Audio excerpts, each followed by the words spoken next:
कहानी एक सरसब्ज जंगल में शुरू होती है। यहाँ सदियों से ड्रैगन पुरअमन जिंदगी गुजार रहे हैं। दरख्तों की घनी छाँव, परिंदों की आवाज़ें और दरिया का बहाव माहौल को जादुई बना देता है। ड्रैगन कम्युनिटी में बुजुर्ग ड्रैगन अपने बच्चों को ये सिखाते हैं कि इंसानों से छुपकर रहना ही उनकी बका है। लेकिन नौजवान ड्रैगन फायर ड्रैगन हमेशा सोचता है कि शायद दुनिया में कोई ऐसी जगह है जहां ड्रैगन खुले आसमान तले आज़ादी से जी सके। फायर ड्रैग अपनी माँ से कहता है कि वो इंसानों के खौफ में जीने से तंग आ गया है। वो हेवन नामी अफसानवी जगह तलाश करना चाहता है, लेकिन कबीले के बड़े उस पर हंसते हैं और कहते हैं कि ये महज कहानियाँ हैं। और ये मंजर फायर ड्रैग की मासूमियत और बहादुरी को जाहिर करता है। इसी दौरान कहानी में एक नया किरदार सामने आता है, सूरल। सूरल एक होशियार और शरारती लोमड़ी है। सूरल तंजिया अंदाज में बात करती है और हमेशा दूसरों पर हंसती रहती है, लेकिन हकीकत यह है कि वो तन्हा है और दिल से चाहती है कि कोई उसे भी माने। सूरल और फायर ड्रैग की मुलाकात हंसी मजाक और नोक झोंक से शुरू होती है, लेकिन आहिस्ता आहिस्ता वो दोनों दोस्त बन जाते हैं।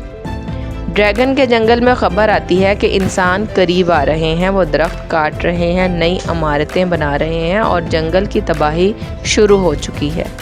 ये सुनकर ड्रैगन कबीले में खौफ फैल जाता है। फायर ड्रैग फैसला करता है कि अब वक्त आ गया है कि वो रे ऑफ हेवन ढूंढने निकले। सूरल उसकी हमसफ़र बनने पर राज़ी हो जाती है।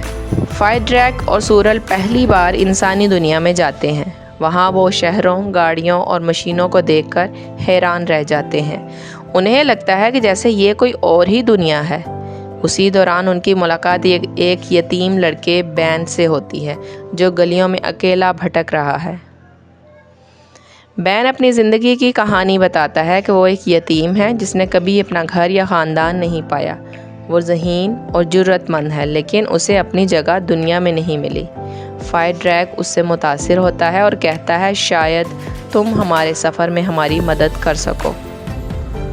सूरल फ़ौरन मुखालफत करती है और कहती है कि इंसान पर भरोसा नहीं किया जा सकता, ये सब धोखा देते हैं। लेकिन फायर ड्रैग ज़िद पर कायम रहता है। वो मानता है कि हर इंसान बुरा नहीं होता। यूँ बैन उनके साथ शामिल हो जाता है।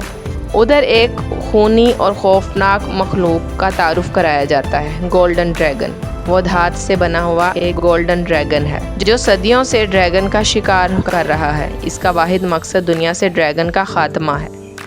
जब उससे पता चलता है कि फायर ड्रैग और उसके दोस्त रे ऑफ हेवन नामी जगह ढूंढने जा रहे हैं, तो वो गुस्से से उनके पीछे निकल पड़ता है। फायर ड्रैग, सूरल और बैन एक लंबे सफ़र पर निकलते हैं। रास्ते में वो पहाड़ों, दरियाओं, सहराओं से गुजरते हैं। उनका सफ़र मुश्किल ज़रूर है, लेकिन तीनों की दोस्ती दिन ब दिन मजबूत होती जाती है। गोल्डन ड्रैगन ने अपने कई जासूस फैला रखे हैं जो मुख्तलिफ जानवरों की शक्ल में उन पर नज़र रखते हैं। हर बार फायर ड्रैग और बैन अपनी जहानत से इनसे बच निकलते हैं। एक रात सूरल और बैन के दरमियान झगड़ा हो जाता है। सूरल उससे कहती है, तुम हम पर बोझ हो, लेकिन बैन हिम्मत नहीं हारता और साबित करता है कि वो ड्रैगन का मुखलिस दोस्त है। ये मंजर कहानी में जज्बात को और गहरा करता है। लंबे सफ़र के बाद ये तीनों एक वादी में पहुंचते हैं जहां पहाड़ों की चोटी आसमान को छूती है। ये जगह इतनी हसीन है कि वाकई किसी जन्नत से कम नहीं।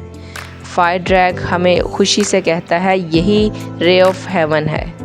लेकिन ऐन उसी वक्त गोल्डन ड्रैगन हमला कर देता है। उसकी गरजदार आवाज़ और खौफनाक ताकत सबको हिला देती है। फायर ड्रैग उसके सामने कमज़ोर दिखाई देता है। गोल्डन ड्रैगन बैन और फायर ड्रैग को पकड़ लेता है। फायर ड्रैग ने कभी मुंह से आग नहीं निकाली, लेकिन जो ही गोल्डन ड्रैगन बैन को निगलने वाला होता है तो फायर ड्रैग अचानक मुंह से शानदार आग निकालता है। गोल्डन ड्रैगन उस आग से झुलस कर ख़त्म हो जाता है। गोल्डन ड्रैगन के ख़त्म होने के बाद तमाम ड्रैगन रे ऑफ हेवन में आकर आबाद हो जाते हैं। ये जगह वाकई उनके लिए पनाहगाह साबित होती है।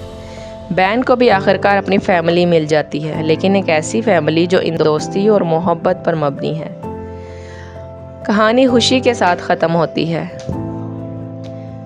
और हमें पैगाम देती है कि इंसान और फितरत के रिश्ते को मजबूत होना चाहिए। एतमाद और दोस्ती हर खौफ पर गालिब आ सकती है।